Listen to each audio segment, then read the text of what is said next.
Hello, doctors. I'm Dr. Chris Rapoff of QME Continuing Education, and welcome to this week's Case Law Update. Today's case is a timely one.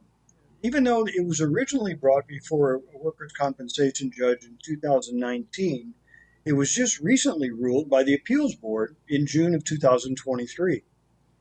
Here, we're going to take a very interesting look at a scenario that has many implications, especially nowadays.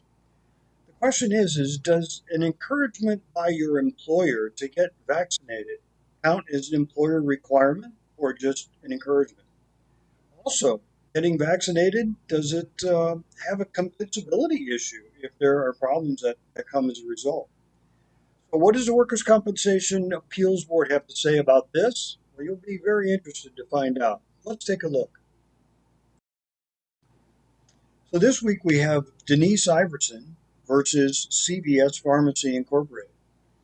She is a 28-year-old supervisor.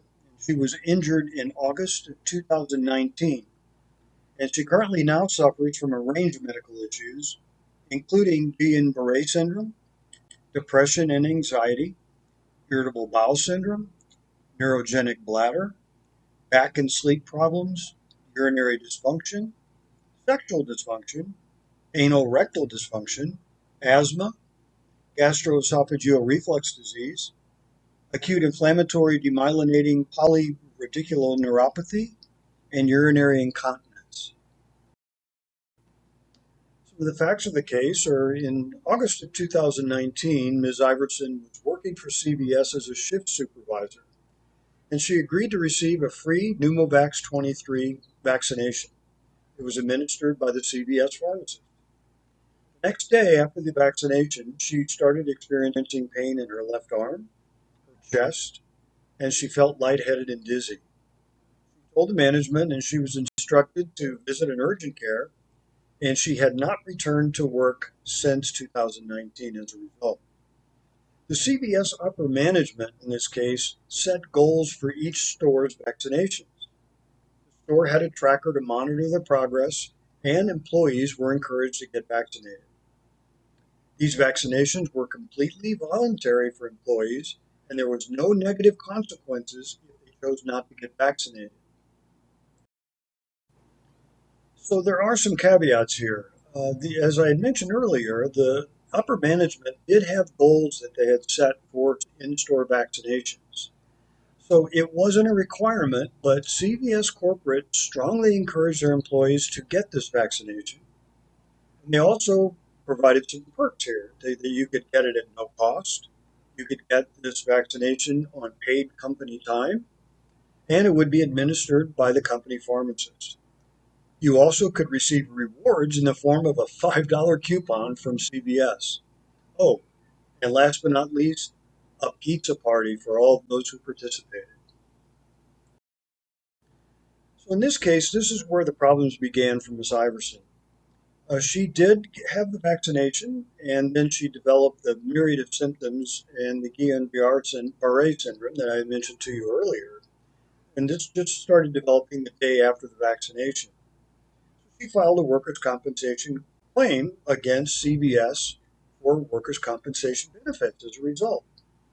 So the petitioner in this case is CVS, and they are the defendant here, and they're arguing, saying that in order for this to be a compensable injury, especially in this case, it must be shown that the vaccinations were either expressly or impliedly required by the employer, and that those vaccinations served as a benefit to the employer. So that's what they're saying needed to be proved, and it hadn't been proven. However, both the petitioner, CVS, and the judge did cite cases which stood for the rule that if an employer requires an employee to get a vaccination, then any injury arising therefrom is compensable. There are a number of different cases cited in this ruling, so if you'd like to take a look at those, you can actually delve into that more if you look at the actual case itself. The real question revolved around whether or not the facts of this case showed that the employer implied or required the flu shot to be taken by the employee. Now, they state two different cases, the Cook case and the small case of 2001. And they were cited in support of the principle that if the facts show that to be true, that an injury would be compensable. Now, it was argued that to be compensable, some benefit must be shown to the employee. However, the case law only establishes that some benefit needs to be shown, not that a certain amount of benefit is required. This case went to trial in 2022, and witnesses testified at the trial that having everybody vaccinated would actually help avoiding sickness and keep the staff levels at the proper level. The employer also had a vaccination target, which we discussed earlier, and the employees were strongly encouraged to get the flu vaccine with incentives such as a coupon and a pizza party. So that's what we have to keep in mind here. The appeals board finally concluded that the employer, in this case, expressly permitted and encouraged the shot, and that several clear benefits were going to be made to the employer if the shot was taken by the employee. So the shot was an act reasonably contemplated by the employment, making it a compensable injury even if it was considered voluntary. Well, I told you that this would be a case of particular implications, especially in today's world. So it appears that just mere suggestion by an employer, combined with some associated perks, are enough to determine AOE COE in a vaccination case. It's just a matter of time before the ruling happens in a COVID-19 vaccination case as it comes before the appeals board, I'm sure very soon. This ruling sets a precedent for that appeals board to follow. I'm Dr. Chris Rapoff, and I wanted to thank you again for taking the time to join me in this presentation. I hope you did enjoy it, and I look forward to speaking with you and sharing some other interesting cases again with you very soon. Thank you.